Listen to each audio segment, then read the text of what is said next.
Ils n'avaient pas entendu les chants de leur village depuis des mois.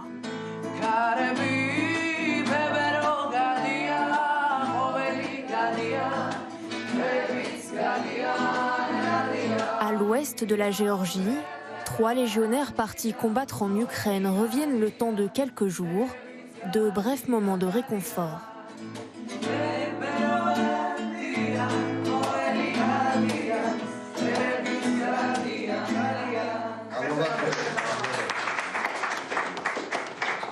C'est une grande fierté que des Géorgiens se battent en Ukraine.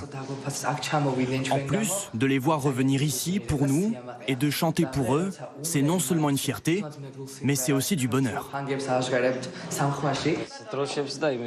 Signez-moi ce drapeau pour que je le garde en souvenir. Ces hommes appartiennent à la Légion géorgienne, une unité intégrée aux forces ukrainiennes. Une tête de loup mêlée aux couleurs des 2 pays. Ça, c'est le drapeau pour lequel on peut mourir. Non, non, nous avons besoin de vous ici. Ne parlez pas de la mort, restez vivant. Quand je suis loin physiquement, mon esprit et mon âme demeurent ici. Et je suis toujours ravi d'avoir des jeunes du village qui grandissent bien. Ça me rend très fier et puis ça me donne de la force pour pouvoir faire ce que je fais. Merci beaucoup à vous tous. Merci pour tout. Cet instant, c'est l'occasion de transmettre un message à la génération d'après. La guerre en Ukraine, c'est aussi la leur. Tous les jours, j'explique à mes enfants, ces combattants se battent pour vous mes enfants. Et ils garantissent votre paix et votre avenir. Si ces Géorgiens se sentent si proches des Ukrainiens, c'est que les plaies ne sont pas refermées dans ce pays amputé de 20% de son territoire, occupé depuis les guerres successives avec la Russie. Une histoire sanglante qui a poussé Levan à partir défendre les frontières de l'Ukraine, loin des paysages de son enfance. Quand j'étais petit, je tirais sur un bateau qui était sur le lac. Quand il n'y avait personne, bien sûr. La Légion géorgienne compte 1300 hommes de différentes nationalités. Américains, britanniques ou encore français, des combattants en première ligne pour beaucoup engagés depuis peu. Chez les Géorgiens, l'invasion de l'Ukraine a ravivé des souvenirs douloureux.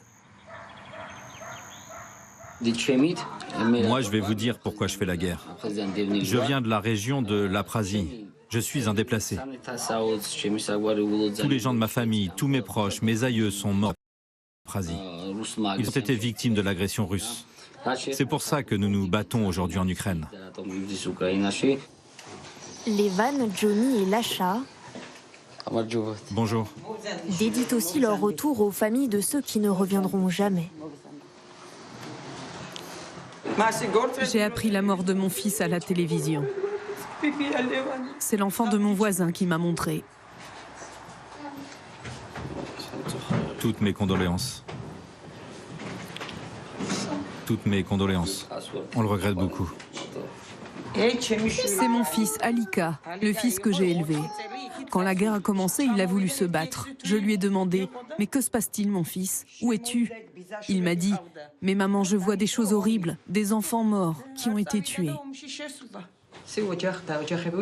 Toi, tu as une famille? Oui, j'ai 2 enfants. Mon fils, lui, n'avait pas d'enfant. Mais il avait une petite nièce, Lana, 5 ans, qui demande chaque jour à voir cet album. Voilà, Alika, il est là. Et là aussi. Je l'aime, mon tonton. Je parlais beaucoup avec lui, mais il ne peut plus parler au téléphone parce qu'il est mort. La Russie, c'est notre ennemi commun. Nous savons très bien que si la guerre n'est pas gagnée en Ukraine, ça finira par revenir ici. Après 2 semaines de pause en famille, Levan, Johnny et Lasha repartiront pour défendre ce qu'ils appellent leurs amis ukrainiens.